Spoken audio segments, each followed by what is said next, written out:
नमस्कार दोस्तों, सभी लोगों का दिल से बहुत बहुत स्वागत है आपके अपने चैनल के ऊपर। आज जो वार्तालाप करने के लिए, जो बात बताने के लिए मैं आप लोगों को आया हूँ, उसकी चर्चा स्कंद पुराण के अंदर भी की गई है और लोगों की जो लोक कथाएं होती है उसके अंदर भी इसकी सबसे बड़ी मान्यता है। महादेव के एक ऐसी जगह जहाँ पर शिवलिंग की बजाय उनके अंगूठे की पूजा की जाती है और ये कहा जा रहा है कि इस पृथ्वी के ऊपर सबसे पहले प्रलय की शुरुआत यहीं से होगी। ऐसा स्कंद पुराण के अंदर भी वर्णित है, खंड 3 के अंदर। और अध्याय में आपको, मेरे को अध्याय ध्यान नहीं आ रहा उसके अंदर, तो इसमें ये कहा गया कि माउंट आबू जो राजस्थान के अंदर एक अक्षलेश्वर मंदिर के नाम से आपने सुना होगा कि जाना जाता है, एक जगह जहाँ पे माउंट आबू के ऊपर अक्षलेश्वर महादेव का मंदिर स्थित है। और अक्षलेश्वर महादेव के मंदिर के अंदर बहुत सारी लोक कथाएं जुड़ी हुई हैं। ये सारी बातें आज मैं आपको इस वीडियो के अंदर एक के बाद एक कवर करूँगा। क्यों लोग कह रहे हैं कि यहाँ से प्रलय की शुरुआत होगी, क्या है इस मंदिर का सबसे बड़ा रहस्य, ये सारी बातें आज मैं आप लोगों को बताने वाला हूं। तो स्टार्ट करते हैं अपनी वीडियो को। अक्षलेश्वर महादेव एक ऐसा मंदिर जहां पे महादेव के ना तो लिंग के रूप में, ना तो किसी मूर्ति के रूप में वहां पे महादेव की पूजा की जाती है, उनके पैर के अंगूठे के रूप में। माउंट आबू जो जगह सबसे प्रसिद्ध मानी गई है, राजस्थान के अंदर सबसे बड़ी पहाड़ी मानी जाती है। यहाँ पे इस पहाड़ी के पास में, इन पहाड़ियों को सबसे पहले बनने से पहले यहाँ पे एक बहुत बड़ा गड्ढा हुआ करता था और उस गड्ढे के निर्माण के यहाँ पे कुछ भी नहीं था निर्माण से पहले। जब धीरे धीरे वो गड्ढा भरा तो यहाँ पे महादेव जी की एक ऐसी उत्पत्ति हुई जिसको लोग पौराणिक कथाओं के साथ में जोड़ के देखते हैं और ये मानते हैं कि यहाँ पे रहने वाले महादेव इस दुनिया के अंदर प्रलय का एक रूप है। जो जिस टाइम रावण उनको उठा रहा था तो उन्होंने एक अंगूठा टेक के एक पहाड़ को, कैलाश पर्वत को दबा दिया था। जब कैलाश पर्वत को रावण ने उठाने की पूरी चेष्टा करी थी तो वही अंगूठे स्वरूप के अंदर महादेव यहाँ पर विद्यमान है।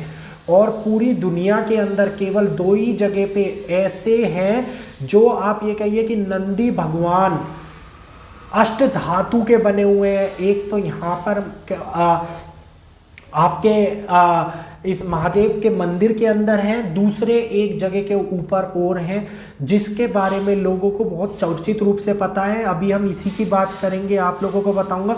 जो अक्षलेश्वर महादेव का ये मंदिर है, इस मंदिर के अंदर भगवान विष्णु के 9 अवतारों की प्रतिमाएं हैं, माता पार्वती की प्रतिमा है, लेकिन भगवान शिव की कोई भी प्रतिमा नहीं है, कोई भी लिंग नहीं है। और अंगूठा है, जो अंगूठे के ऊपर जब लोग जल चढ़ाते हैं तो उस जल को एक गड्ढे के अंदर जाता है और उस गड्ढे के ऊपर वैज्ञानिकों ने खूब बड़ी बड़ी खोज भी करी और खोज से ये नहीं पता लग पाया कि वो गड्ढा कितना गहरा है। पुरानी कथाओं पे यहाँ के ब्राह्मण लोग ये कहते हैं कि वो गड्ढा पाताल लोक तक है।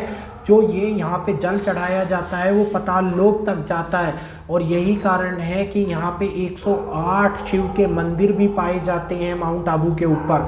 तो ये सारी इतनी धार्मिक स्थल और धार्मिक कहानियाँ जुड़ी हुई हैं। इसमें उन्होंने ये भी बताया कि स्कंद पुराण के अंदर इसकी चर्चा भी की गई है।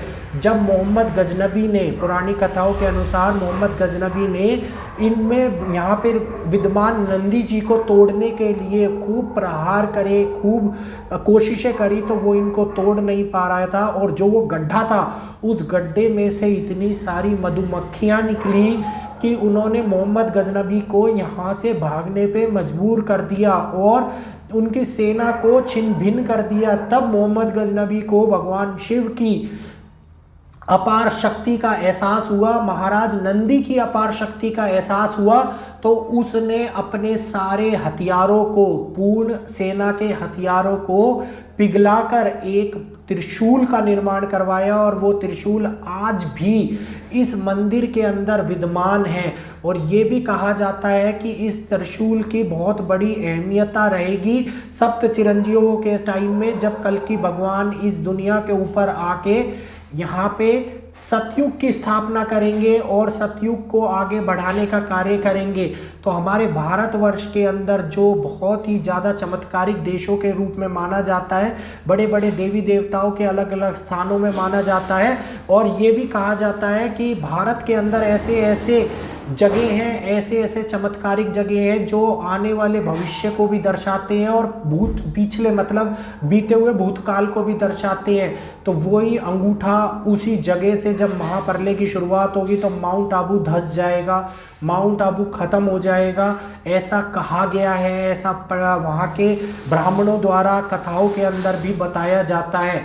तो जो लोग अभी तक माउंट आबू के ऊपर अखिलेश्वर महादेव के मंदिर के अंदर नहीं गए हैं, प्लीज़ जाएं, दर्शन करके आएँ, इस अद्भुत मंदिर के नज़ारों का लुत्फ़ उठाएं और भगवान के अंदर अपनी श्रद्धा बनाते हुए, महादेव जी के अंदर अपनी श्रद्धा बनाते हुए वहाँ पे जल जरूर चढ़ाएं।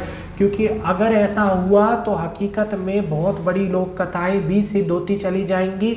और जगह जगह के ऊपर आ रहे भूकंप भी ये बताते हैं, ये कहा जाता है कि रेत से निर्मित माउंट आबू कभी भी धंस सकता है।